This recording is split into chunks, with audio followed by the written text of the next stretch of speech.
You are listening to the Seniors Junction podcast. We are preventing seniors isolation one conversation at a time.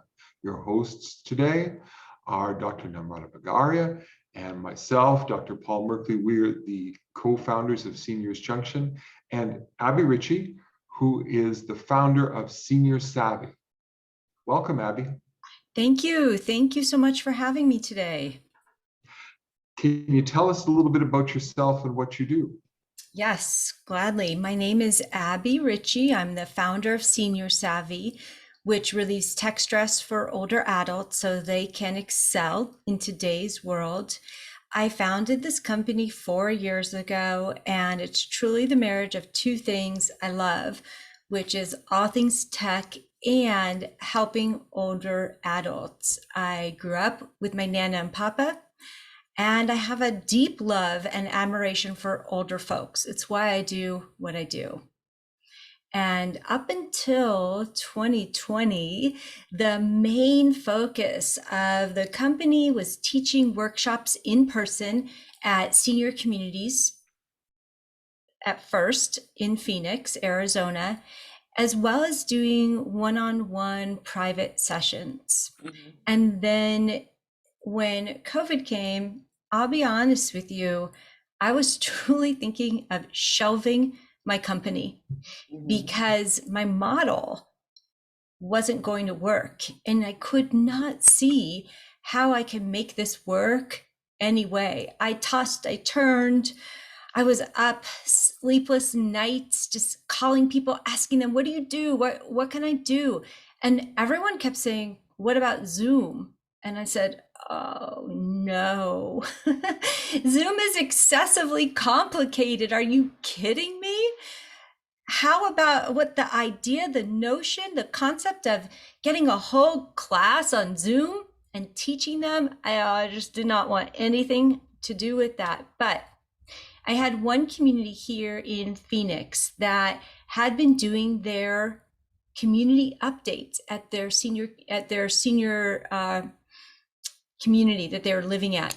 They've been doing their updates, their monthly updates on Zoom for years because they didn't have a large enough room to gather all the residents in one place. And they already knew how to use Zoom. In fact, they knew more than I did about Zoom. And I had one client, Sandy, and she said, Abbie, why don't you teach your classes on Zoom here? You know, we already know how to use it and you can continue teaching, and we love you. We want to keep seeing you and keep learning from you. And that's how it started. So that was in 2020, May 2020, I started teaching on Zoom. And what led from that is what I would say is truly the silver lining of this experience for me, which is I've been able now to teach across the country folks who can get on Zoom. And what I teach is the basics. Mm-hmm. It's truly the basics. And I think that this is like one of those key things that a lot of people don't do. Mm-hmm. That I've found is 100% necessary for the people I serve. Mm-hmm. Mm-hmm. And so I focus on the basics. It could be iPad basics, iPhone basics. Mm-hmm. Mm-hmm. It could be, let's talk about email. And I'm going to show you what every little icon on your Gmail screen means, because I know that when my students understand the basics, they feel confident to continue learning. Yes. And that truly is like the stepping stone of this journey in senior tech. Yes. Thank you for sharing that. I think my mom also took a lot of lessons in the pandemic to learn many things. And she's pretty tech savvy. And also because my brother and I live outside, so people learn faster because they have a necessity. So I think coming to my point, my favorite question is, you already started a very nice thing about seniors and communication methods before and after pandemic. You must have experienced in your work social isolation in seniors. So can you tell us a bit more about what was your experience? What were the pain points?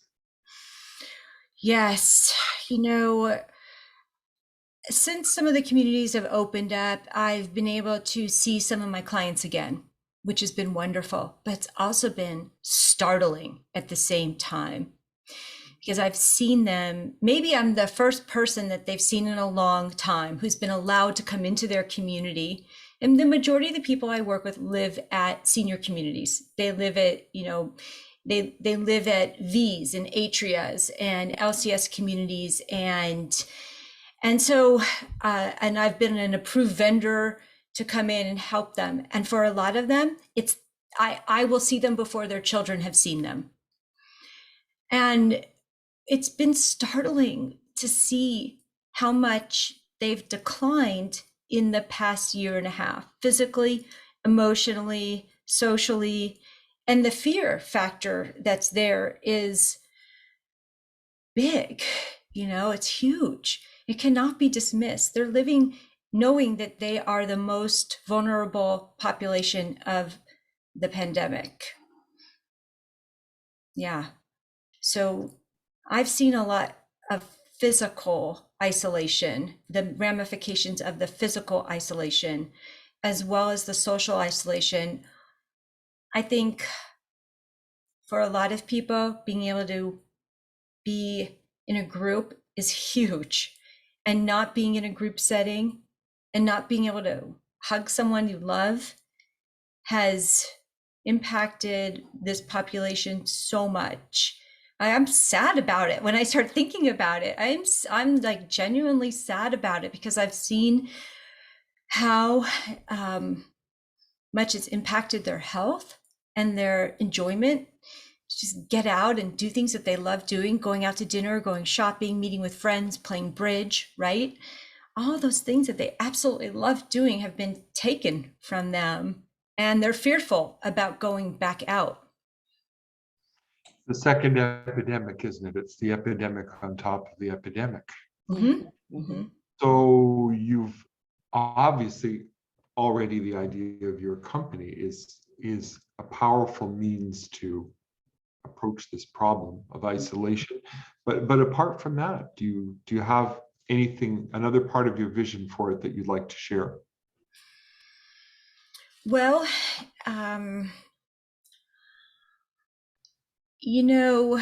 I've been able to reach out to people not just living at communities. That's, the people living at communities have been the ones that I've been working with. But in the past couple of months, I just decided, what?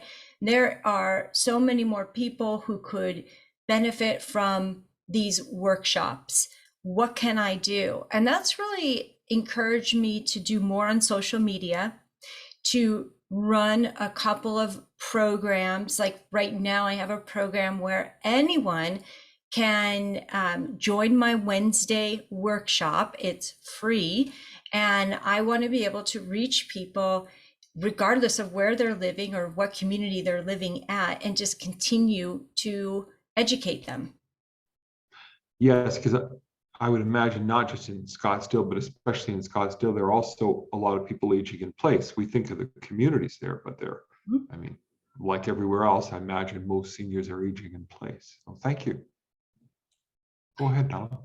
Yeah, no, I think I can hear what you said, because when we've visited, let's say, some homes, and we've asked people, and they're like, we've seen the difference. And so definitely this is an industry which is at the cusp of a digital transformation, but there is a lot of leadership, a lot of staffing issues, and a lot of long-term vision thinking needed, along with change management.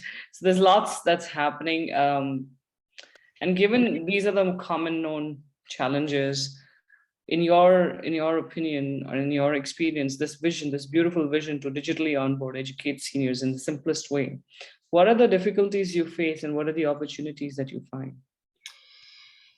The difficulties that I faced is just getting people comfortable with Zoom. Mm-hmm. That's usually the biggest hurdle. Mm-hmm. And in 2020, that was a massive hurdle.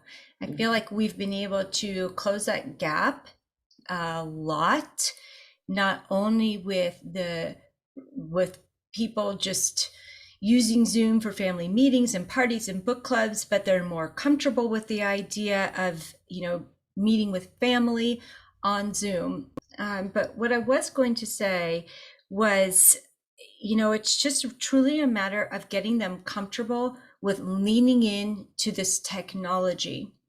And part of that has to do with our ability to connect with them this way.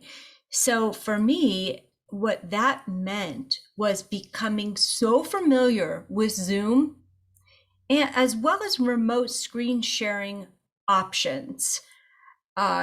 So what I always do when I'm working with someone remotely is I like to find out what kind of computer they're using. Have they been able to do a screen share before? How can I help them in the fastest way possible so that they can see me on the screen? And yeah, it was really almost like a matter of not of me doing this in the dark. Like I had to become so good and so familiar with what and how I could instruct them with my eyes closed so that they could click here, go to this feature, click here, okay, and now do this. And truly, it was like doing tech support in the dark. And that was a whole other growth curve for me, and for my staff. But that's what it's like at first. It's like you have to figure out where are they coming from, what device are they using, how can we get you on this screen as quickly as possible. There's no one way either. Yeah. There's multiple ways. And I will tell you that most of April and May and probably June of 2020, I was just racking my brain trying to find the one way. I just want to go with that so I can know that that's going to work. No, it's a repertoire. You need to have a repertoire. Paul's laughing because we had the same thing. So we launched this company on Paul. I think, Paul, you were thinking of the same story, right? From your face. Yes, I am. Yeah. So yeah, now we are so much in sync, right? I can imagine the stories. But so it was Paul's birthday and we were launching the company. And one of his friends, who's a 95-year-old teacher, Paul's teacher, in fact, she didn't know how to do gallery view. And I didn't know which device she had. And of course, so I said, look on top right, can you see view? And I think she was using something else, because that is in the bottom then. And then I said, oh, you know what, can I let you know and we were in the middle of something and I said, can I let you know in a bit? And she was so upset. And Paul is like, you don't talk to her like that. You tell her, you pause everything and you show her. And I was like, we had 70 people in that room. 70 people. And in the middle of that, I cannot do tech support. One person with gallery view. And this was not our Seniors Junction class. Of course, if it was the class, we would have done the training ahead. But this was an live event going on. And it's one person who doesn't know how to mute, unmute, and this. So I hear you. I still have people like that in my classes. They get, and yeah, it's a large class and there's one person who's on a tablet and can't see everyone. Exactly. Right? That's right.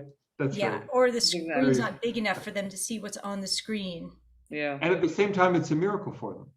My 95-year-old piano teacher said, oh, this is a miracle.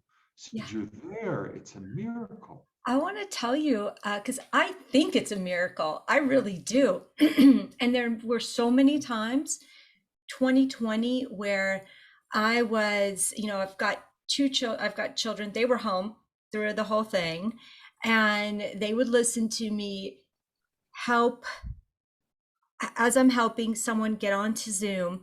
And they knew the minute that person came through, they'd hear the ding dong of Zoom. Right? And my kiddos would run around and they'd start cheering for Marie, for 94-year-old Marie that I've been talking to for the past, 35 minutes. And then they would see her and then we would all cheer. So it was a miracle. And then there were another miracle, I would say, is, I have a client, Elaine, in her mid-90s, and I've worked with her for years and years, both in person and remotely. And she has said to me so many times, especially when it comes to getting her on Zoom, just give up on me. I'm 95. Give up on me. I'm an old lady. And I would say, no, I am not giving up on you. The fact that you're here today means that you're learning, you want this. And I know there were many times that we worked on getting her on Zoom over and over and over again, which is another thing that we need to realize is that this is not a one and done. This is a multiple, it's like a multiple learning process, right? So you're going to have to do this over and over and over again, whether it's getting on Zoom or whether it's me showing you how to do a software update. It's always something that has to be repeated and reinforced. And it's just part of the population that it's part of how we teach. So, but with Elaine, she asked me to give up on her so many times. And then she said to me one Saturday, she called me, she said, "Oh my gosh, Abbie, I have no idea. I don't know how this happened, but my family sent me a Zoom link. I clicked on it like you told me to do. And then I saw my granddaughter at her gymnastics competition. And she said, it was a miracle. I don't know how it happened."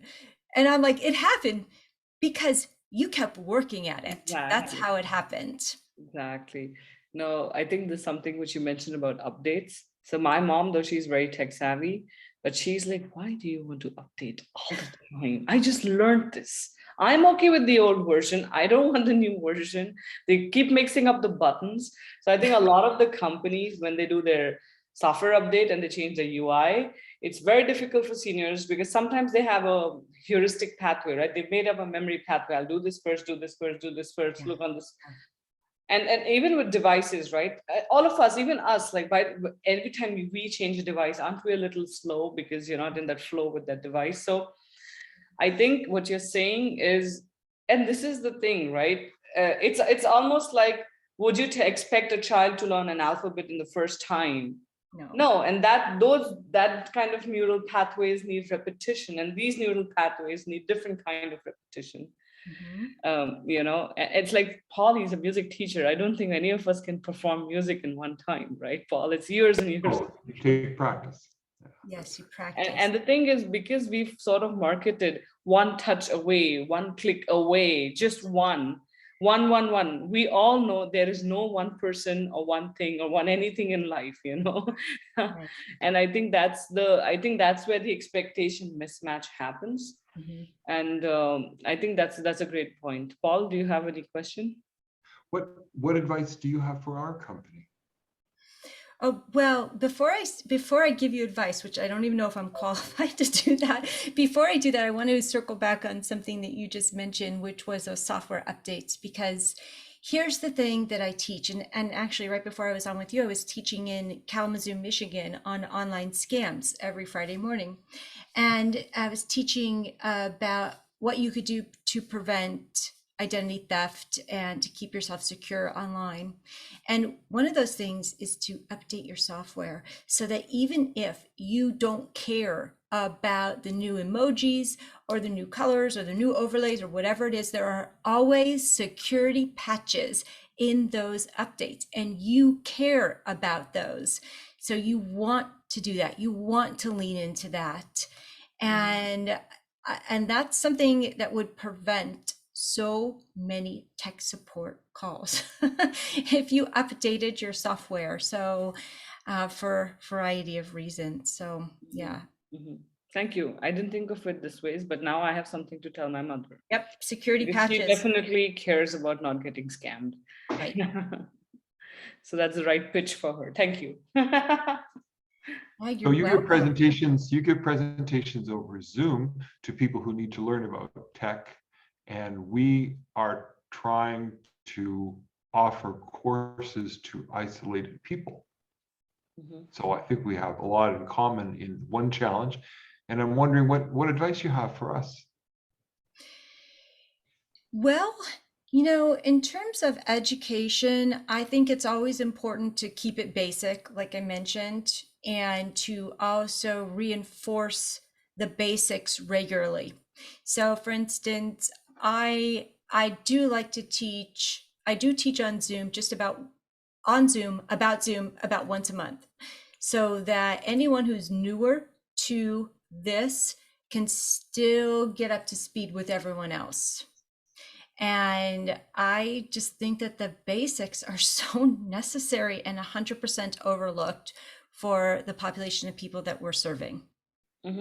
And another thing too that I know is so true, but so many people overlook, and that is a nice diagram of what all of the features and the buttons mean. I know that my students are looking for a formal introduction to their new or old device. They want to know, what does this button do? What does this mean? What does this button do? What does this one do?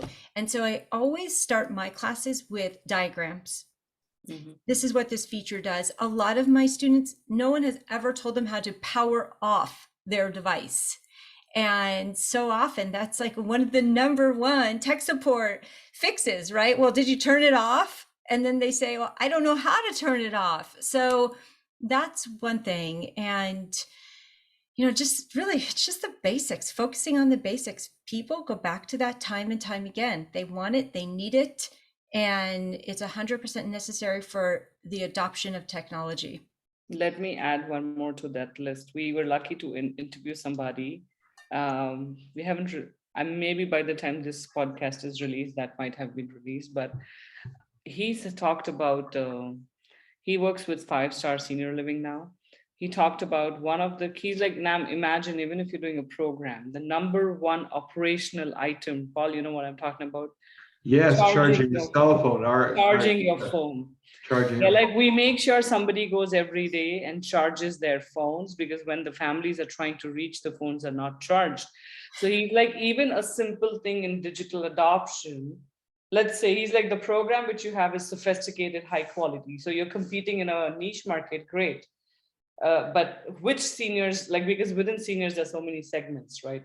And we are mostly with the tech savvy seniors already. The somewhat tech savvy might have to go to you first, and the completely they have to first have a shift in why. Their why has to shift, because you can't just throw a solution on someone who doesn't even have the need for it, or so I guess some counseling goes there, like understanding what problems they have, either connecting with somebody or whatever.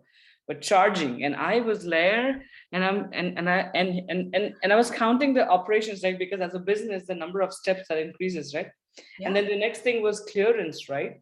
Because with COVID situation, not everybody, you can't just enter a community anymore, right? So the labor, and then what was the other thing we were talking about? The idea that on-site support, because people like us, our businesses completely depend online, right? And we started thinking, okay, community champions within these senior communities. These champions, then because they live there and they are the ones who were a little more enthusiastic, so we train them, probably even pay them a stipend or a thank you card or whatever, something, because they want, and they feel purpose, like they're contributing, they're troubleshooters. And suddenly it becomes, because I have noticed, and this is coming from my public health background, there's always an us versus them kind of a thing,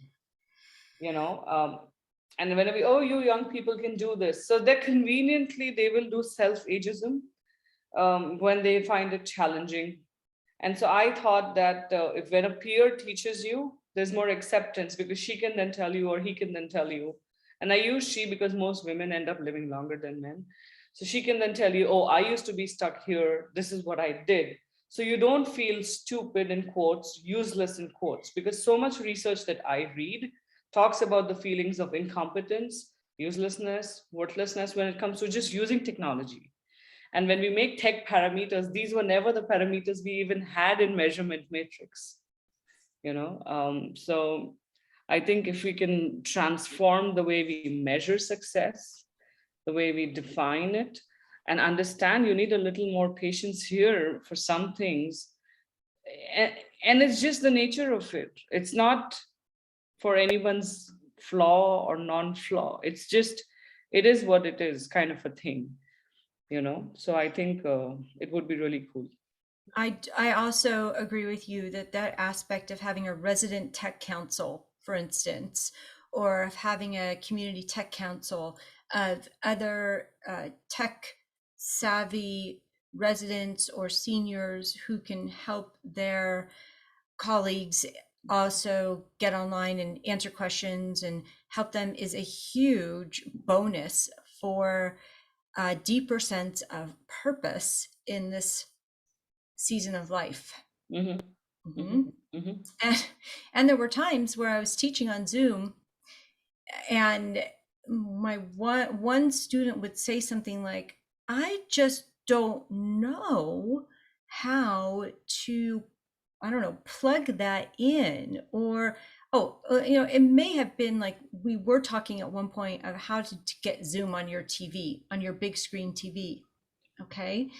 And that's an advanced topic, but Yeah. Even you're I don't looking think for I know an that. HDMI port or something like Exactly. that. So you might need someone to show you. And so I may have said something like, okay, Nancy, can you go to Martin's apartment and show him? I was just like assigning them, like, you could do this. Can you go to his apartment and just show him, right? Because I can't get in right now, but you can. So Yeah. can you show him, so yeah, but at some of the best communities, I know that they have resident tech councils of people who are going to be able to answer basic questions and also help you do certain things like, a web search or how to shop online, that type of thing. Mhm. Yeah. We learned that after, what was it, 90 and above, only 5 to 15% even have emails, right? So it's a very low adoption. And that's why I said, when we work in this segment, we need to be really sure as businesses, whom is this particular product or class for? And I think we are only learning that because, of course, we are a startup. So we will now start putting that upfront on our website, what abilities, what cognitive levels, what hearing levels, like all those things have to be very clear. It shouldn't be like you set up somebody for expectations and then they're disappointed, Yeah. So Yeah. And that again has a lot to do with the implementation of technology adoption. So if people want to find out more about you and what you do, how can they find you? They can go to my website. I'm going to spell it out. It's Senior Savvy with 2 V's .net, N-E-T. And so it's seniorsavvy.net. They can go there. They can find out what we're doing. I'm pretty visible on social media also. So if you want to find me, Abbie Richie, on LinkedIn, you'll be able to see everything I'm up to there, as well as on Facebook, but mostly on LinkedIn. Awesome. Thank you, Abbie. This was a Thank you wonderful very much. episode. Thank you very much. Thank you.